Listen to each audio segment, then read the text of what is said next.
은혜 받으실 하나님의 말씀은 요한복음 1장 17절 말씀이 되겠습니다. 율법은 모세로 말미암아 주어진 것이요 은혜와 진리는 예수 그리스도로 말미암아 온 것이라. 아멘.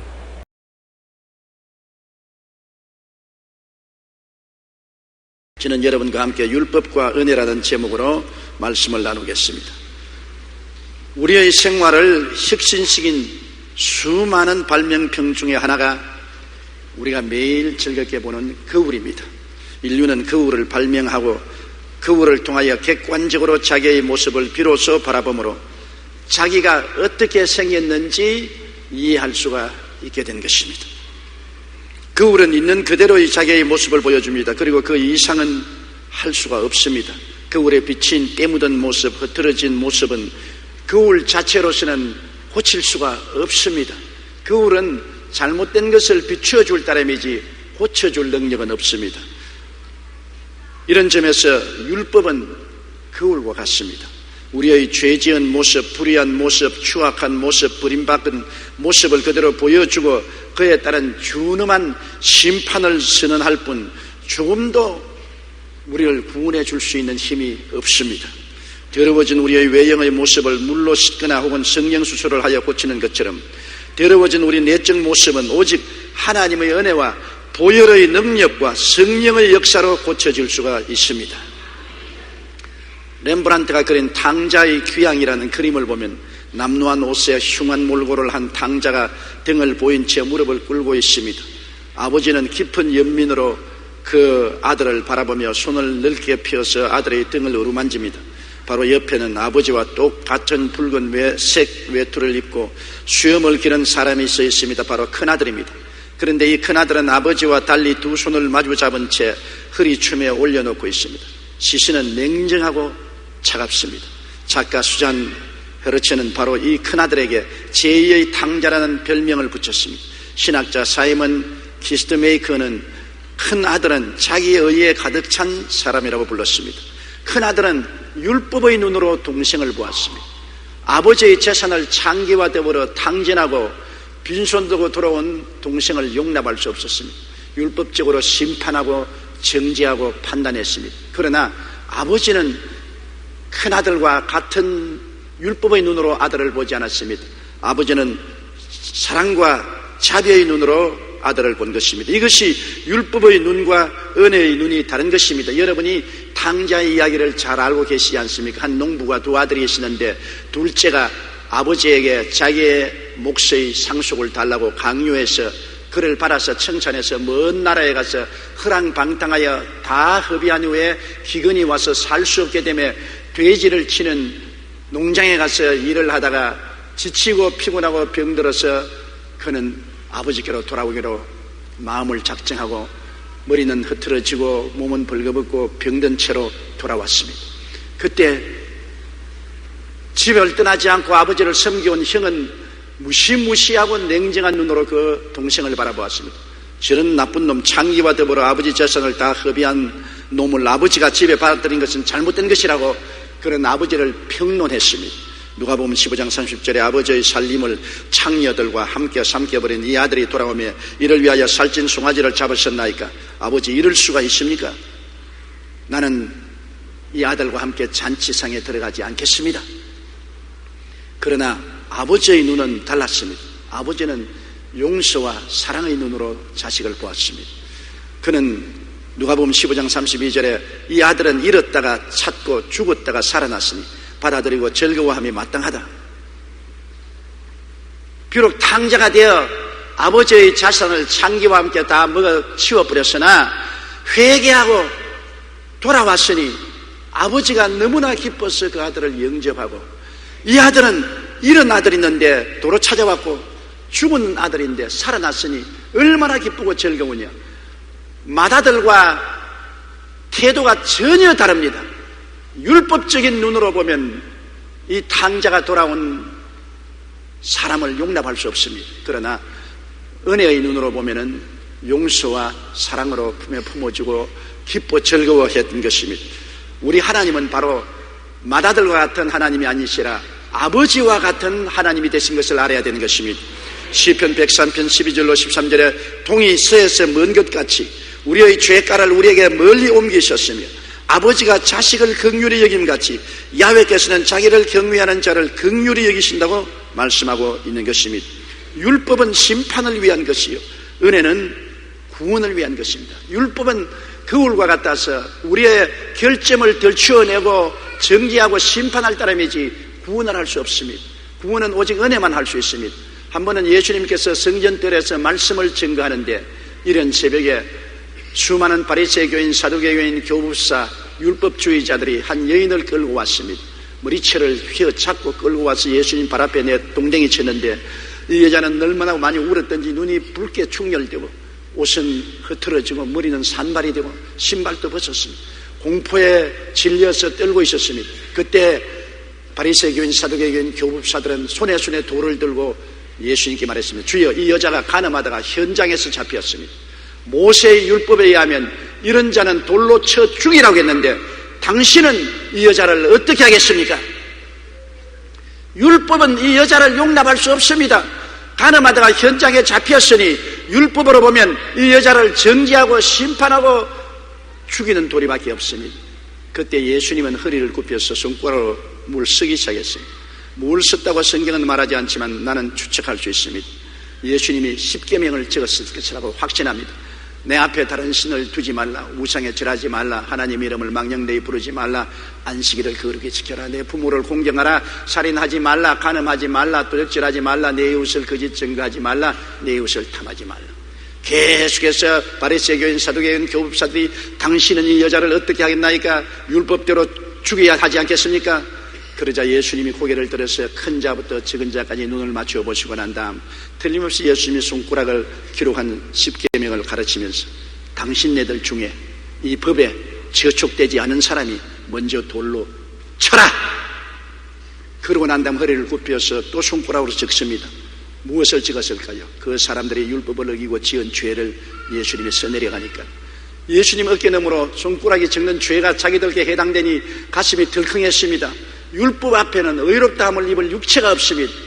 한 사람 두 사람 모두 다 돌멩이를 놓아버리고 슬며시 그 자리를 떠나 도망치고 말한 것입니다. 한참 후에 이 여자를 정죄하고 심판하고 죽이려는 사람들이 다 도망치고 말았습니다.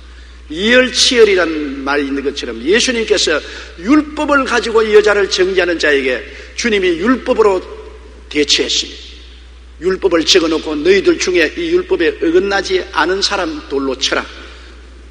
주님의 말씀에 양심의 가책을 느낀 모든 사람들이 정죄를 당하고 도망을 치고 말한 것입니다. 예수님께서 이 여자를 보시고 말씀했습니다. 여자여, 너를 고발하던 그들이 어디 있느냐? 너를 정죄한 자가 없느냐? 여자가 눈물을 닦고 주변을 들려보니 돌멩이만 흩어져 있고 한 사람도 없어요. 깜짝 놀랐습니다. 휘둥그러진 눈을 가지고 주님, 아무도 나를 정죄하는 자가 없나이다. 예수님께서 그 여자를 바라보시고 나도 너를 정죄하지 아니하노니 가서 다시는 죄를 범치 말라. 예수님은 이 여자를 살리려고 하는 은혜의 역사를 베푸신 것입니다. 바리새교인, 사두개교인, 교법사들은 율법으로서 이 여자를 정죄하고 죽이려고 했는데 여자를 건져낼 법이 없어요. 그러나 예수님은 그 위대한 은혜의 역사를 베풀어서 이 여자를 정죄하는 자들에게서 건져주시고 구원해주시고 재생의 기회를 주시던 것입니다. 이 세상에 의인은 없나니 하나도 없다고 말했습니다. 죄를 짓지 않은 사람이 누가 있습니까? 모두 다 하나님 앞에 서면은 그 죄가 다 드러나고 벌거벗은 수치를 면할 수가 없습니다. 아담과 하와가 하나님 앞에 섰을 때 벌거벗은 수치를 면할 수가 없어서 도망쳐서 나무 뒤에 숨었지 않습니까? 네덜란드의 한 시인이 꿈에 천국을 갔습니다. 한 천사가 나와서 그를 맞으며 금빛 나는 책을 보여주었습니다. 시인이 그게 무슨 책입니까? 하고 물으니 당신의 삶을 기록한 책입니다 라고 말했습니다. 시인이 자신의 삶을 기록했다고 하는 말에 호기심이 생겨서 가까이 다가가 첫 장을 열어보았습니다. 거기에는 깨알 같은 글씨가 빽빽이 적혀 있었습니다. 시인은 그 내용이 무엇이냐고 묻자 천사는 당신의 악한 행동들을 빽빽하게 여기에 적어 놓았었습니다. 시인은 두려운 마음이 들었습니다. 그래서 천천히 다음 장을 넘겨보았습니다. 이번에는 아까보다 더 많은 글이 적혀 있었습니다. 천사는 당신이 했던 사악한 말들이 여기에 다 기록되어 있습니다. 다음 장을 보니 더 빽빽했습니다. 천사는 이것은 당신이 했던 악한 생각들입니다라고 설명해 주었습니다. 이제 그런 다음 장을 넘길 염두가 나지 않았습니다. 그러자 천사가 넘기는데 보니까 온통 검정색으로 칠해져 있었습니다. 놀란 그에게 천사는 이것이 당신의 악한 마음입니다라고 말했습니다. 그러면서 검은 마음에서 악한 생각이 나오고 악한 생각에서 악한 행동들이 나온다고 했습니다. 그제야 시인은 자신이 변명할 수 없는 죄 덩어리라는 것을 알았습니다. 죄가 머리끝부터 발끝까지 꽉 들어찬 자신을 발견하고 절망했다는 글을 읽어본 적이 있습니다. 우리 모두도 마찬가지입니다. 율법 앞에 서서 보면 모든 사람이 죄인입니다. 하나님의 영광에 이르지 못합니다. 우리의 인생은 죄 덩어리인 것입니다. 죄 중에 태어나서 죄악 가운데 살다가 죄악 가운데 죽을 수밖에 없습니다. 오직 우리가 살 길은 우리에게 은혜를 베풀어 주시는 예수님께 나아가야 살 길이 열리는 것입니다. 예수님께 나아가지 아니하고 천지 율법 중에 서 있으면 율법은 우리를 빨가벗기고 정죄하고 심판하고 영원한 멸망으로 몰아넣어버리고 말 것인 것입니다. 율법 앞에 의롭다함을 입을 육체가 전혀 없습니다. 율법은 모세로 말미암아 주신 것이요 은혜와 진리는 예수님으로 말미암아 주신 것입니다. 율법은 모세가 시내산에서 하나님께로도 받아서 백성에게 준 것입니다. 인간이 범죄함으로 죄를 드러나게 하고 죄에 대한 준엄한 심판을 받기 위해서 율법을 주신 것입니다. 왜냐하면 사람들은 오만하고 교만해서 내가 무슨 죄가 있느냐, 나는 죄 지은 적이 없다, 나는 법이 없이도 살 사람이다, 나는 누구보다도 깨끗한 사람이다, 이렇게 주장을 합니다. 인간이 거울이 없을 때는 자기 얼굴에 숫구멍을 잔뜩 칠해놓고도 내 얼굴이 깨끗하다고 주장을 합니다. 이 사람에게 아무리 얼굴이 먹이 묻었다, 숫구멍이 묻었다 해도 안 믿습니다. 거울을 비추어줘서 직접 보여주면 깨닫게 되는 것입니다. 인간이 자기가 의롭고 죄 없고 깨끗하고 담대하다고 큰 소리치나 율법의 거울을 비추어주면은 율법에 비친 자기 모습은 처참한 죄인으로 율법의 정죄를 받고 판단을 받고 심판을 받고 멸망할 수밖에 없는 자기를 발견하게 되는 것입니다. 그래서 하나님이 인간의 교만을 깨뜨리고 인간이 얼마나 하나님 앞에서 처참한 죄인인 것을 보여주시기 위해서 영적인 거울인 율법을 시내산에서 모세를 통하여 주신 것입니다. 로마서 7장 13절에 그런즉 선한 것이 내게 사망이 되었느냐, 그럴 수 없느니라. 오직 죄가 죄로 드러나기 위하여 선한 그것으로 말미암아 나를 죽게 만들었으니 이는 계명으로 말미암아 죄로 심히 죄되게 하려며. 이미 죄는 있는데 계명이 들어와서 비춰보니 죄가 더 심하고 무섭게 드러나게 만들었다는 것입니다. 율법은 인간의 노력으로 자신을 구원할 수 없음을 보여주는 것입니다. 내가 수양을 하고 도덕적인 삶을 살고 고행을 하고 노력을 하면 내가 의롭게 될 수 있다고 그렇게 생각하는 사람이 많습니다. 그러나 여러분, 의사가 병을 고치려고 할 때 병이 너무 중하면 약으로도 소용이 없고 수술로도 소용이 없습니다. 이처럼 너무나 죄가 많기 때문에 수양과 도덕으로나 의로운 행위로나 고행으로 우리의 죄가를 도말할 수가 없습니다. 머리끝부터 발끝까지 죄 덩어리인데 어떻게 우리 스스로 우리를 정하게 할 수 있는 것입니까? 또 이 세상에 사는 사람치고 매일 보는 것이 죄요, 듣는 것이 죄요, 사는 것이 죄인데 이 세상의 죄악을 해치고 나 혼자 독야청청하고 의롭게 살 수 있는 사람이 누가 있는 것입니까? 성경은 의인은 없나니 하나도 없다고 말했습니다. 성경은 모든 사람이 죄를 범하였으니 하나님의 영광에 이르지 못한다고 말하는 것입니다. 그러므로 우리가 서로 손가락질하고 너는 죄인이라고 정죄하지만은 예수님께서 하신 말씀을 들어야 되는 것입니다. 너희 중에 죄 없는 자가 먼저 돌로 쳐라. 너가 죄가 없으면 다른 사람의 죄를 정죄하고 심판하라. 너가 정죄하고 심판하는 그 척도로서 너도 정죄당하고 심판당할 것이라고 말씀하는 것입니다.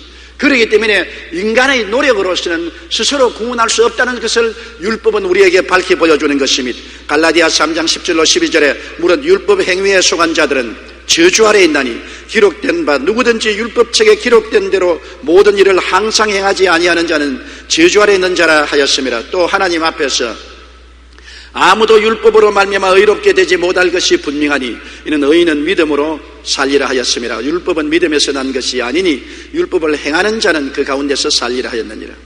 율법을 행하면 산다. 율법을 행할 자가 누가 있겠습니까? 아무도 율법을 행하지 못하죠. 오직 우리가 용서와 의로움을 받을 길은 예수 믿는 길밖에는 다른 도리가 없습니다. 천지 어느 곳에 봐도 우리 스스로 힘으로 죄를 청산하고 의롭게 될 수 있는 길도 방법도 없는 것입니다. 그러므로 율법은 결국 예수님의 구원을 바라보도록 인도하는 어린아이의 선생과 같습니다. 율법 하에서 보니 완전히 죄인이요 또 죄인이요 또 죄인이요 또 무서운 죄인인데 살깁습니다. 손발은 묶이고 입은 다 막고 이제 눈도 캄캄하고 변명할 길이 없습니다. 그런데 그게 오직 한 가지 길을 보여줍니다. 예수님이 오셔서 율법 아래 지은 모든 죄를 예수님이 대신 짊어지고 십자가에서 청산해버려서 다 용서해 주었다. 예수 그리스도를 믿으면 그 많은 죄가 다 청산되고 용서를 받고 의롭다함을 얻고 하나님 영광에 이를 수 있다는 메시지가 주어진 것입니다. 이것이 복음의 메시지요 은혜의 메시지인 것입니다. 율법 하에서 정죄를 당하고 절망에 처한 사람이 갈 수 있는 길은 예수께 나오는 길밖에 없는 것입니다. 그러므로 율법은 오히려 우리를 예수께로 인도하는 초등학교 선생 노릇을 하는 것입니다. 율법이 없으면 천방지축으로 자기가 잘난 데하고 뛰어다니는데 율법에 비추어 보니까 자기의 입을 막고 손이 발이 다 묶여지고 절망적인 죄인인 것을 알게 되었을 때 자기를 해방시켜주고 죄에서 용서해주고 의롭게 해주실 분은 예수밖에 없다는 것을 깨닫고 예수 앞에 나올 수가 있는 것입니다. 그러므로 율법으로 얻어맞은 사람이 예수 그리스도의 용서로 들어올 수 있게 되는 것입니다. 갈라디아서 3장 23절로 25절에 믿음이 오기 전에 우리는 율법 아래 매인바되고 계시될 믿음의 때까지 갇혔었느니라. 이같이 율법이 우리를 그리스도께로 인도하는 초등교사가 되어 우리로 하여금 믿음으로 말미암아 의롭다함을 얻게 하려 함이라. 믿음이 온 후로는 우리가 초등교사 아래 있지 아니하도다. 갈라디아서 2장 16절에 이는 우리가 율법의 행위로서가 아니고 그리스도를 믿음으로써 의롭다함을 얻으려 함이라. 율법 행위로서는 의롭다함을 얻을 육체가 없나니라고 말한 것입니다. 1895년 독일의 렌트겐이 X선을 발견한 후 인류는 병을 더 잘 알게 되었습니다. 육안으로 볼 수 없는 것도 이 엑스레이로 찍으면 다 나타납니다. 결핵이나 기타 장기에 관련된 질병의 많은 부분이 엑스레이 촬영으로 밝혀져서 의사들이 약을 투여하고 수술을 하고 고친 것입니다. 얼마 전에 엑스레이로 얼굴 속에 못이 박힌 사람, 뱃속에 수술 가위가 있는 사람을 발견하기도 했다고 신문에 났습니다. 율법은 엑스레이와 같습니다. 율법을 통해서 보면 감추인 죄가 다 드러나요. 율법이 오기 전에는 자기 속에 숨겨놓은 죄가 있습니다. 아무도 모른다고 생각했습니다. 율법의 엑스레이가 쫙 비치면 감추인 죄가 다 드러납니다. 쓸 곳이 없습니다. 완전히 하나님 앞에 벌거벗은 존재가 되고 마는 것입니다. 그러므로 이제 율법으로 벌거벗은 존재가 되었으니 우리를 씻어주고 입혀주고 의롭게 해줄 분은 예수님밖에 없으므로 율법에 쫓긴 우리는 별 도리 없이 십자가 및 예수 그리스도의 은혜로 뛰어갈 도리밖에 없게 되는 것입니다. 예수 그리스도는 우리를 용서하고 의롭다 하기 위해서 엄청난 대가를 지불했습니다. 사람들은 그리스도의 복음은 너무 값싸다, 믿기만 하면 구원 얻는다고 하니 그런 값싼 것이 어디 있느냐, 무슨 노력을 해야지. 여러분, 너무 값이 비싸면 노력이 필요 없습니다. 해를 여러분 값주고 비추임을 얻을 수가 없습니다. 여러분께서 돈 주고 햇빛을 비추라면 이 세상에 살아나갈 자가 없습니다. 햇빛 안 비추면 농사도 못 짓고 동식물도 살아나지 못하고 우리도 살지 못합니다.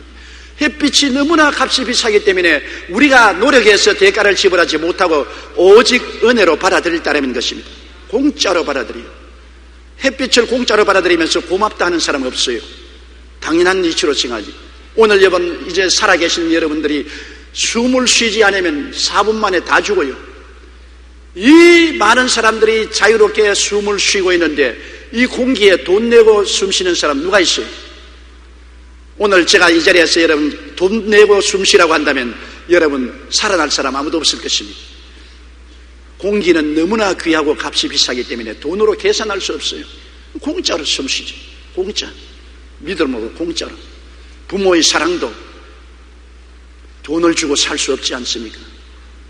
부모의 사랑 진자리 마른 자리 갈아 놓이며 손발이 닿도록 수고하고 우리를 살려주신 부모의 사랑을 돈으로 계산할 수 없습니다. 그냥 부모의 사랑은 공짜로 받아들이는 것입니다. 햇빛을 주시고 공기를 주시고 부모의 사랑을 주신 그 하나님이 이 우주와 만물을 지으신 예수 그리스도를 보내셔서 그가 율법하에서 지은 우리 모든 죄를 대신 끌어안고 대신 책임지고 십자가에 올라가서 몸을 찢고 피를 흘려 죽음으로써 죄를 갚아주셨으니 그 값이 엄청나게 큽니다. 우주보다 그 값이 더 크기 때문에 도저히 우리는 값을 지불할 수가 없습니다. 하나님의 선물로 공짜로 믿음으로 받아들일 수밖에 없는 것입니다. 죄의 값은 사망이지만은 이 죄를 대신 갚아주신 예수님의 은혜는 우리가 선물로 받을 수밖에 없습니다. 고린도후서 5장 21절에 하나님이 죄를 알지도 못하신 이를 우리를 대신하여 죄로 삼으신 것은 우리로 하여금 그의 안에서 하나님의 의가 되게 하려 하심이라. 세계 제1의 강철왕 카네기는 빚은 다 갚을 수 있지만 우리가 받은 은혜는 영원히 갚지 못한다고 했습니다. 신학자 칼 바르트는 나는 공짜로 받았지만 하나님은 엄청난 값을 지불하신 것이 십자가의 은혜라고 말했습니다. 공짜가 아닙니다. 하나님 편에 볼 때는 어마어마한 대가를 지불했습니다. 독생자를 주시고 독생자는 생명을 바쳐서 우리를 위해서 죄를 갚아주었기 때문에 그 값은 청량할 수 없습니다.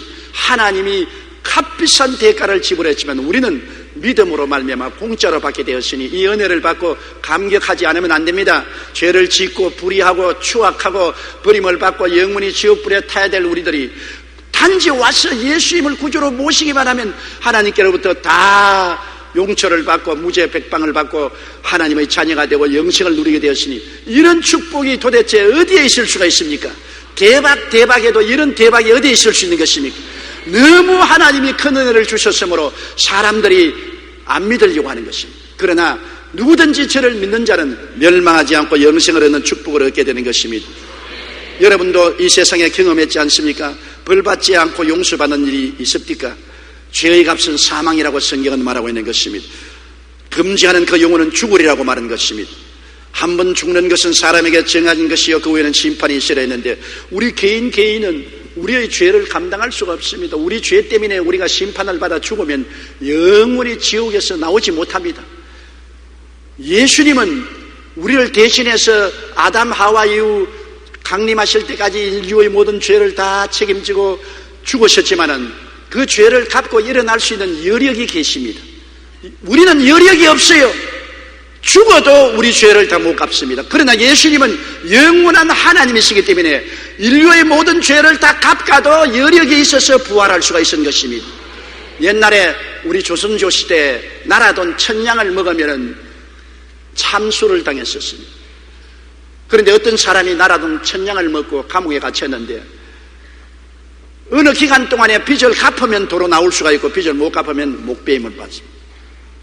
한 사람이 감옥에 갇혔는데 얼마 있지 않다가 길거리에 활보하고 다니거든. 그럼 사람들이 뭐라고 합니까? 아, 저 사람 1000냥 빚을 갚았구나. 그래서 살아났구나. 만일 길거리에 나오지 못하고 사라지면 1000냥 빚을 못 갚고 감옥에서 목이 날아갔구나. 그렇게 생각하는 것입니다. 죄의 값은 사망으로 죄를 지은 영혼은 죽음의 감옥에 들어가는 것입니다. 죽음의 감옥에 들어가고 영원히 소식이 없습니다.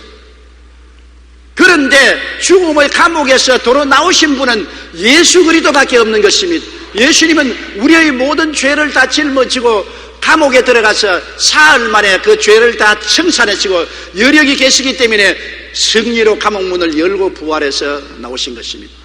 그 감옥에는 공자도 들어가서 못 나왔습니다. 석가모니도 그 감옥에 들어가서 못 나왔습니다.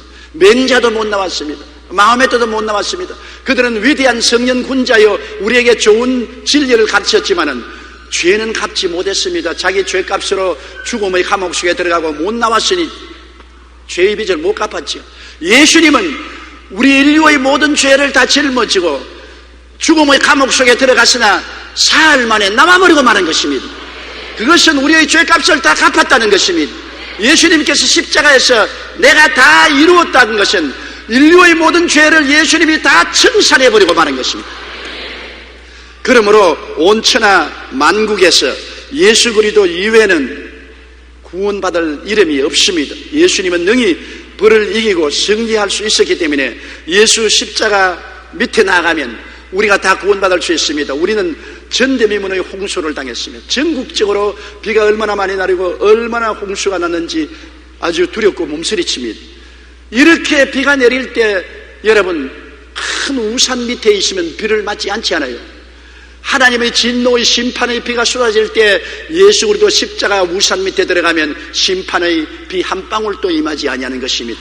예수님의 십자가 우산 밖에 있으면 노박 심판의 비를 맞게 되는 것입니다. 그러나 예수님 십자가 밑에 들어가면 하나님의 진노의 심판의 비는 한 방울도 임하지 않는 것입니다. 왜냐하면 예수님이 다 갚아버리기 때문인 것입니다.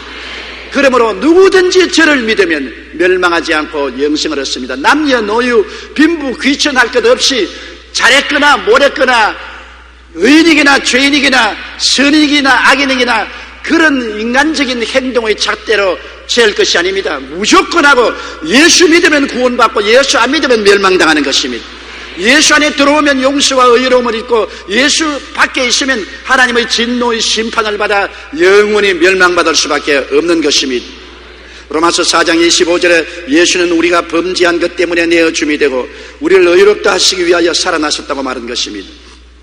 19세기 러시아의 황제 니콜라스 1세 때 일입니다. 황제는 병사 복장을 하고 진을 돌아보는 습관이 있었습니다. 하루는 밤이 깊어 병사들을 돌보기 위해서 이 막사 저 막사를 기웃하고 있었습니다.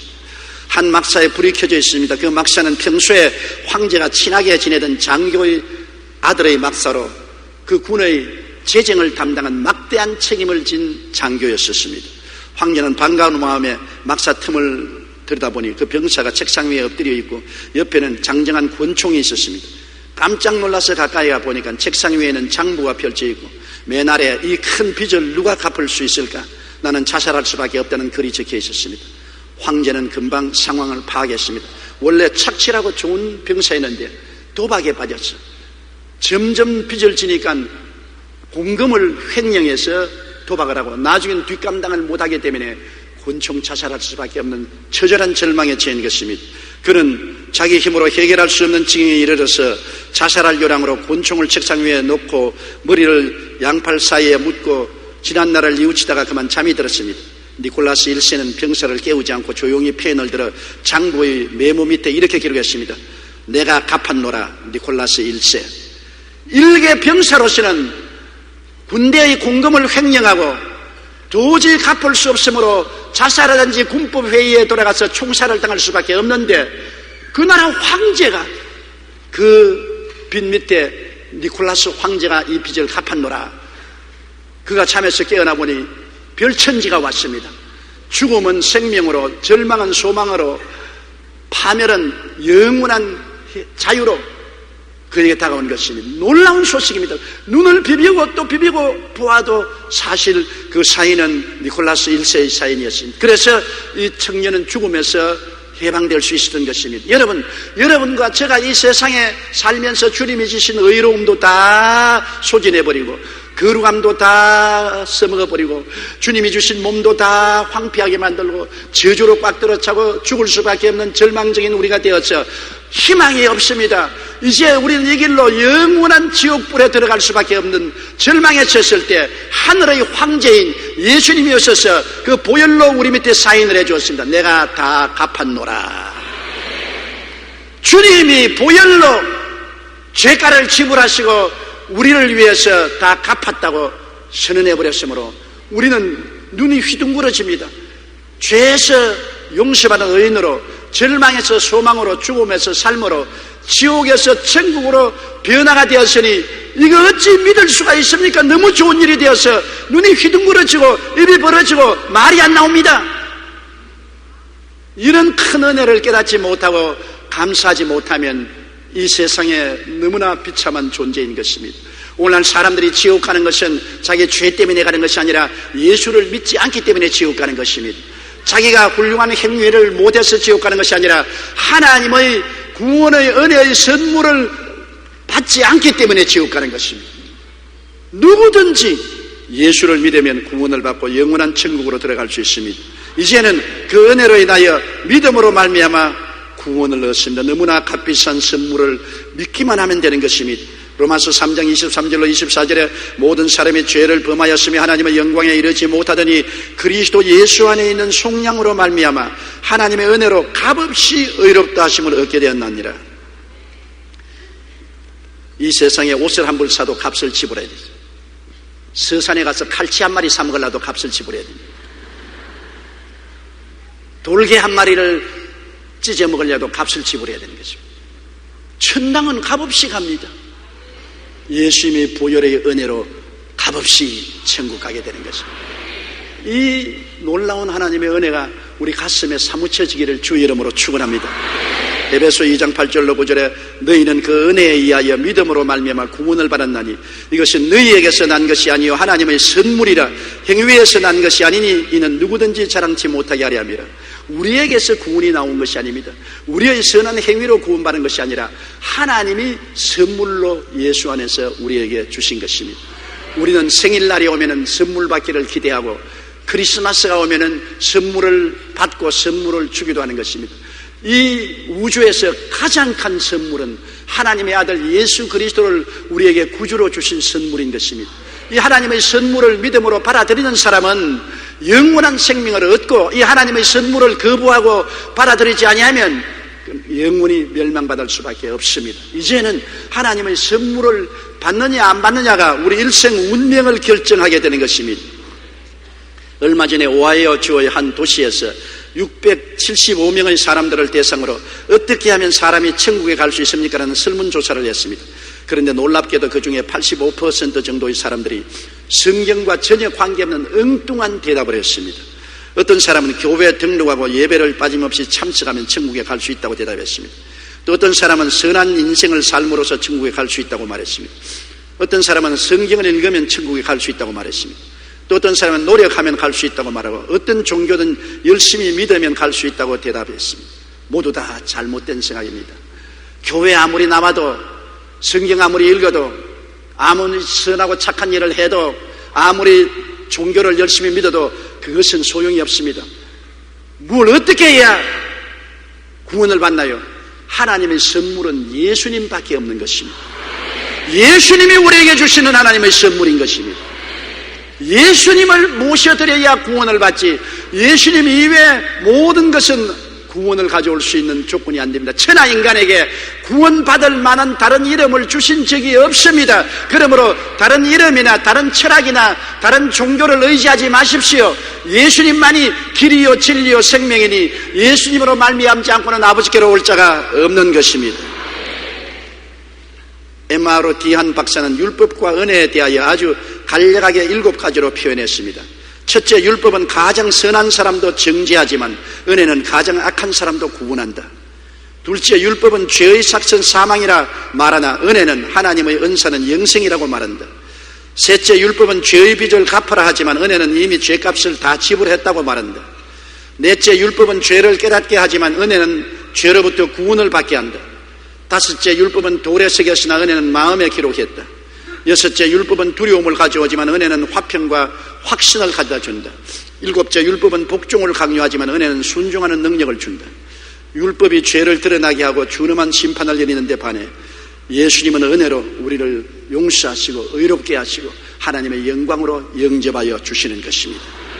탕자가 아버지를 반역하고 아버지의 재산을 다 탕진하고 헐벗고 굶주리고 병들어서 벌거벗은 몸으로 빈손 들고 집으로 돌아올 때 율법주의자인 형님은 그를 용납할 수 없었습니다. 창기와 아버지 재산을 다 탕진가산한 이놈은 받아들일 수 없습니다. 이놈을 위해서 환영 만찬회를 개최한다는 것은 어림도 없는 어느 도단입니다. 안 됩니다. 이놈은 심판을 받고 감옥에 들어가야 합니다. 그러나 아버지는 아니다. 이네 아들은 죽었다가 살아났으며 잃었다가 얻었다. 이 얼마나 감사하고 좋은 일이냐. 과거는 다 과거로 용서해주고 내 품에 안아서 이 아들을 다시 새 사람으로 만들겠다. 아버지는 이 아들을 받아들여서 좋은 옷을 입히고 신발을 신기고 가락지를 끼우고 그리고 잔치를 베풀었습니다. 여러분, 율법은 여러분과 나를 정죄하기 위해서 주어진 것입니다. 율법에 의해서 구원받을 소망은 없습니다.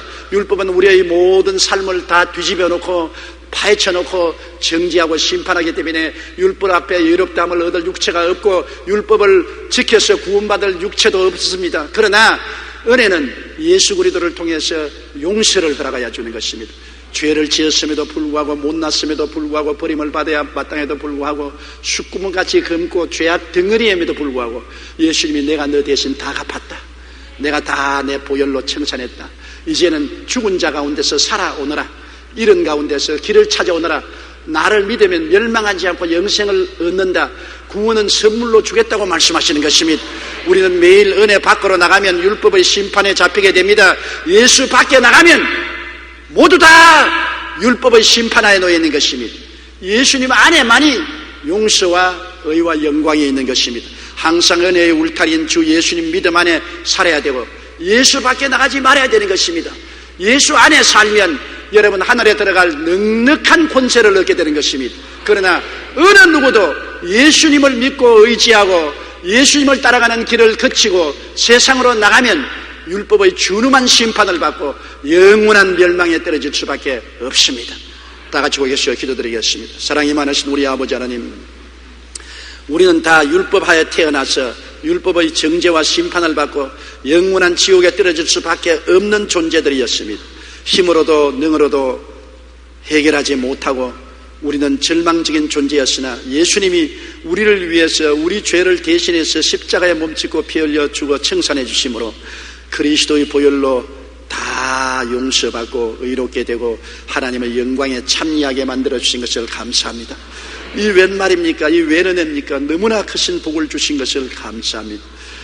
주님께서 이 큰 은혜를 우리에게 주셨으니 우리 예수 그리스도를 믿고 은혜를 받아 하나님을 충성스럽게 섬기며 살고 이 복음을 온 천하에 전하는 우리들이 되게 도와주옵소서. 예수님 이름으로 기도드리옵나이다. 아멘.